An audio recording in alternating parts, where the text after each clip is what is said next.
So Sadhguru, going back to what you were saying, that you need to be part of the solution, and going back to what Daniel was saying, that mental health is such a problem here.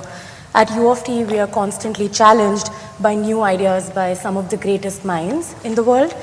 And in such a competitive environment, which I sometimes describe as a roller coaster ride we got onto knowingly or unknowingly, I find myself, and a lot of people in the audience would echo to this, that I'm juggling between dealing with stress and finding internal happiness. I want to understand, how do you live in the moment? How do I cherish my victories or my failures before I move on to the next task in life? That's many questions in one. That's a very typical Indian question.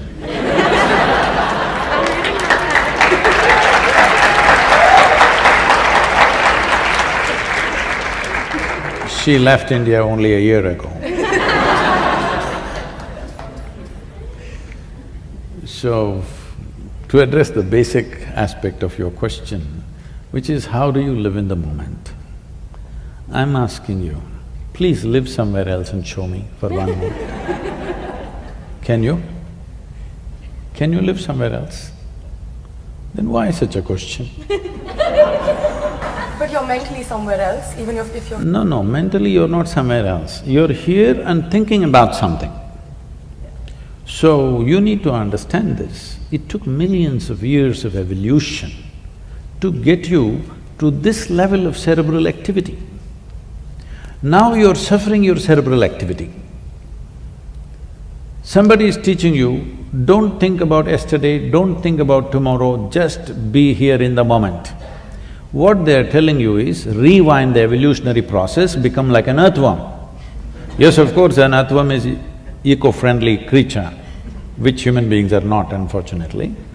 But it took millions of years of evolutionary work. I want you to just imagine, from a single-celled amoeba to you, the most complex creature on this planet, take an enormous amount of work, isn't it?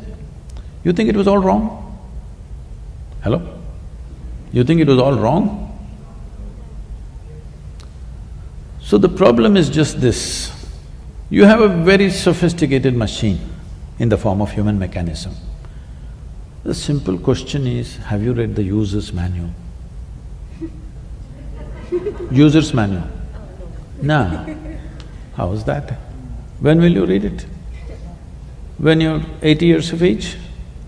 I know it's a long way for you, but when will you read it? You must make up your mind.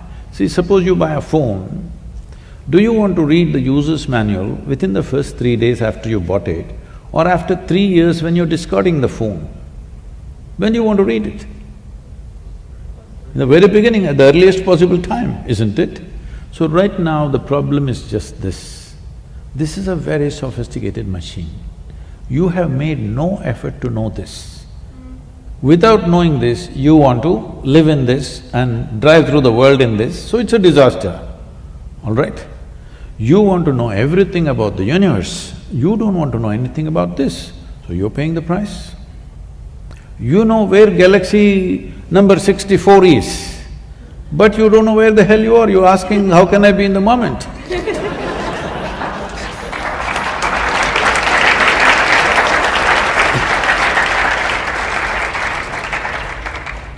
Simply, information is very deceptive. Information is very deceptive. You have information about that galaxy, this galaxy, you think you know it. No, we don't know it, we just read it in the book, all right? But this is reality, existentially you're true, isn't it?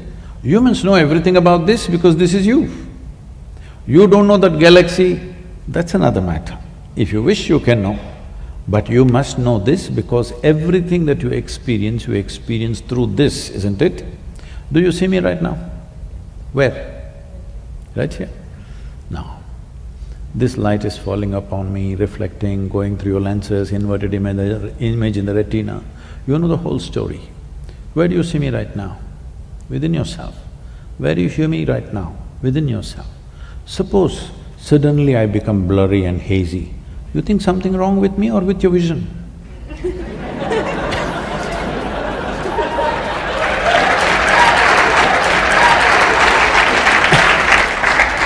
So, right now, this is all the problem with the world. Your vision is blurry and you think there's something wrong with everything in the universe. No, no, it's your question of your perception, your ability to think, your ability to emote, your ability to hold your balance. This is yours. This is not the world's business. Hello? This is not the world's business. Somebody freaks there, you freak within yourself. Whose business is it? It's your business. If you do not take charge of this one, everything in the universe is a problem, just know this. Not one thing, everything. And especially when you're a student in a university, well, I was not much of a student, maybe you're better students than me, but when I was a student, should I share uninspiring stories? This is not good for students. So, when I went to the university, when I finished my school, I decided not to go to the university. And being an educated family, this is not like today that you can take a year sabbatical, such things did not exist. You finish school, you must go to the university. This is a time in India, 70s, if you miss out 1 year, that means maybe you'll be on the street. That's only two options. Either you're well educated, you're on the street, there is no in-between other options. That's the mindset at least. So, I said, I don't want to go to the university, I will educate myself. Because anyway, I didn't like what they were saying in the school. So a higher level of that in the university I won't like. So I said, I'll educate myself. And you won't believe, I thought people who supposed to be my friends, my parents, my loved ones, everybody started looking at me, I have done something, some crime. It's like I've done something against them. I only said, I'll educate myself. Suddenly everything became different. Suddenly everybody is looking at me like I'm some strange creature who is not doing whatever he's supposed to do. So this 1 year I spent in the Mysore University library. Every day, library opens at 9 AM, I was the first customer. It closes at 8 PM, I was the last one to leave. I was a… why am I telling you all this? In the moment.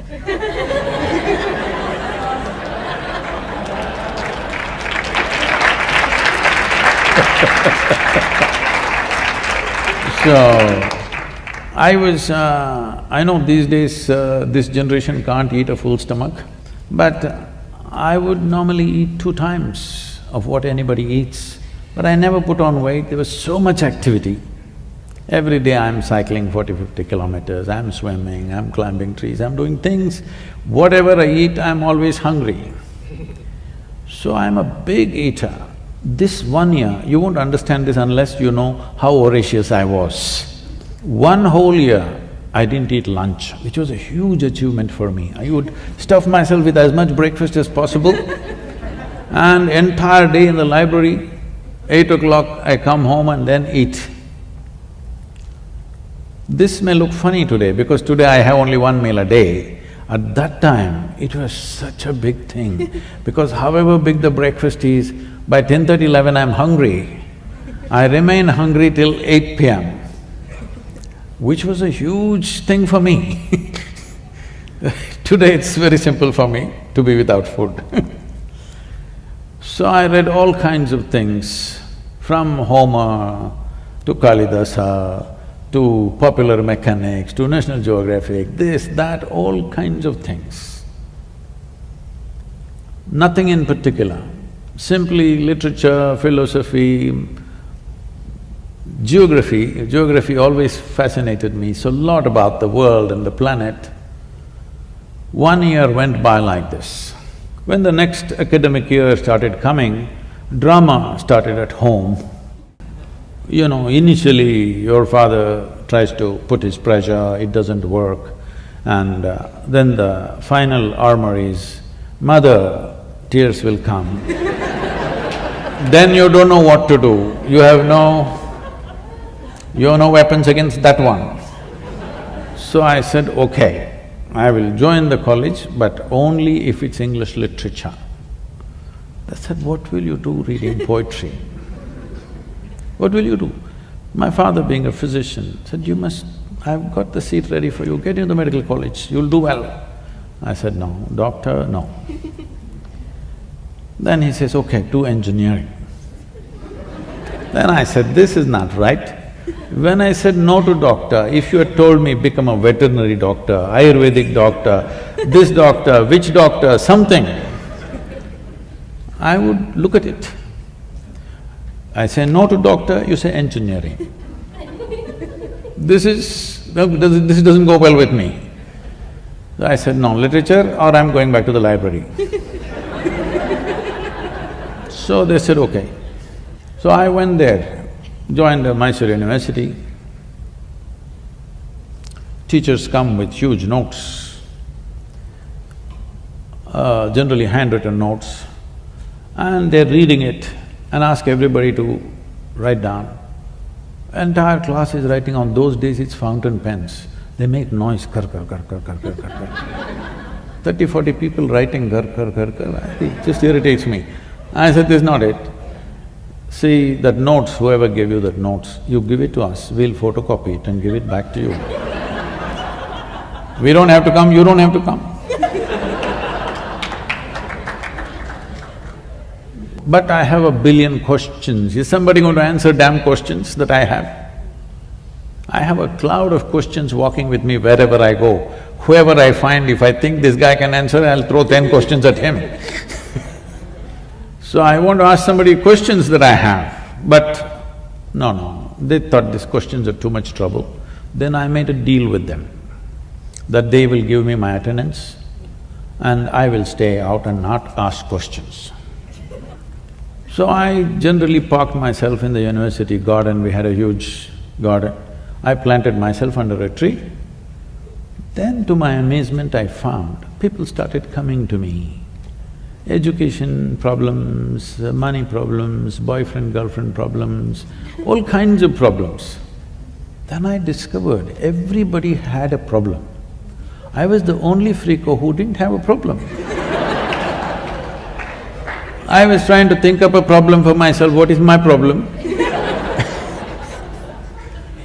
It's not that everything is going fantastic, but I never saw them as problems, but everybody labels ordinary situations as problems. Simply situations. Some situations we know how to handle, some situations we don't know how to handle, so what the hell about it? But every situation they cannot handle, they give it a problem title, and that problem festers and multiplies in their mind. So people coming to me with all kinds of problems. I heard variety of problems for these 3 years I spent in the garden. And I made a check, once a month I went and checked if they are keeping their end of the deal with the attendance. So why I'm saying this to you is, we are making a problem out of everything. See, never before, materially, physically, life has been as good as it's today. Hello? But this generation has become the most whining generation ever on the planet.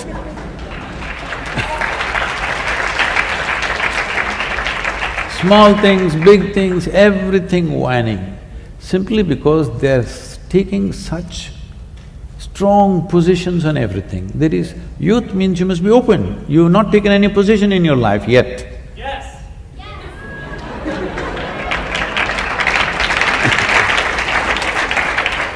The best thing about youth, being youthful is, you're not too conceited, you've not taken a position, you don't belong to this or that, you're open.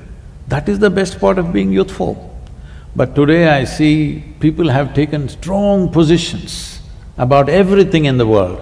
Once you take such positions, you will naturally create huge problems in your mind. What for are you taking such positions? This is a time to explore, this is a time to learn. This is a time to come to a broader level of understanding and perception. This is not a time to take positions. I'm this or that. They've even… by the time they're 18, they belong to some political party. It should not be so. Till you get out and find your way in the world, till then you must just soak up as much life as possible.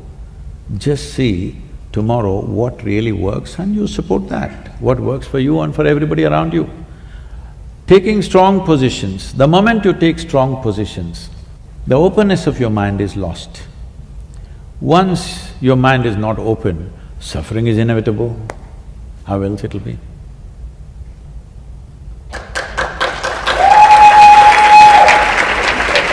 Who's that guy?